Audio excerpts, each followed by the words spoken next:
ni gute waguma mu nzira waremewe kubamo?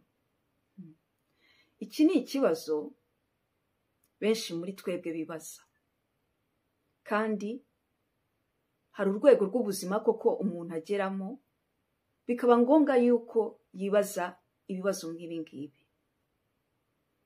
Ntagutindiye cyane, ntakujyanye mu bintu byinshi, ikibazo nk'iki ngiki hari igihe kifata umuntu igice cy'umwaka yinjiye muri teori ngo azabashe gusobanukirwa.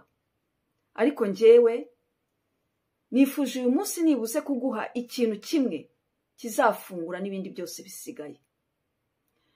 Ugiye gukora ku buryo ukurikira tes besoins, your needs, kandi ukore ku buryo buri munsi wiyumva nk'uko wifuza kumva wari umerewe. Ibi bishatse gusobanura buri munsi ni ugukora ku buryo ukurikira tes besoins, your needs, kandi buri munsi ukaba wahisemo uko wumva uwo munsi uza kumva umerewe, ni kote emotionnel, ku buryo ibikorwa ukora, abantu muza guhura, situation wenda ushobora kuza kwishyiramo, biza mu by'ukuri bisubiza tes besoins, kandi bikaza bituma wiyumva nk'uko wari wateganyije kwiyumva. Ushobora gutekereza uti ariko iki kintu harimo n'ikintu cya egoisme, kugenda ahantu hose cyangwa gukora mbese ahantu hose ukurikiye tes besoins ntabwo ari egoisme. Ibi bishatse gusobanura yuko utangiye mu by'ukuri gukanguka no gufata ubuzima bwawe mu ntoki. Ibi bishatse gusobanura yuko utivanga mu bintu bitagukwiriye, ahubwo ujyana n'abo muhuje. Ibi bishatse gusobanura yuko wiyubaha.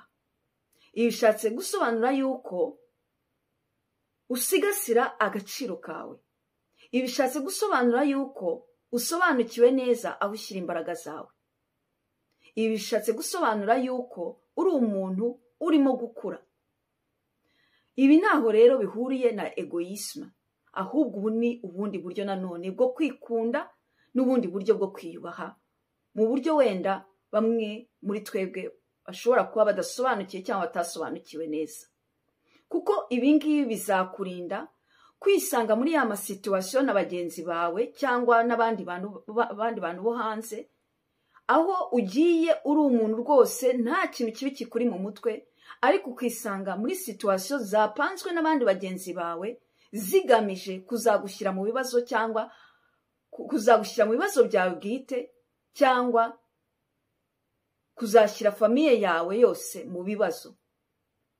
Ukisanga mu bintu mu by'ukuri bidahwanye n'uwo uri we, kandi wagiye mu by'ukuri wibwira yuko ari ibintu byiza, wibwiye ko ari ibintu bizakugirira akamaro, ariko kuko atari ibintu bigira icyo byongera ku buzima bwawe, bidasubiza tes besoins, kandi mbese bidatuma wumva umerewe nk'uko ugomba kumva umerewe, ugasanga ni ibintu utangiye guhomberamo, kandi atari ko ubundi byaba bikwiye kugenda.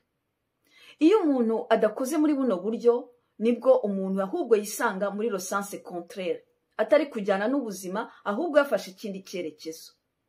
Niyo mpamvu mpisemo kuguha iki kintu kimwe, ugerageze kugishyira mu bikorwa. Niyo watangira uyu munsi cyangwa ukazatangira ejo nta kibazo, nzi neza ko mu gice cy'umwaka uzabura undi muntu, kandi nzi neza ko mu gice cy'umwaka hari ibintu byinshi uzaba warahinduye mu buzima bwawe. Sinavuga yuko mbese nta bibazo by'ubuzima uzahura nabyo, ariko mu by'ukuri uzaba uri mu nzira waremewe kubamo, uzaba uri gutera imbere mu cyerekezo cyiza.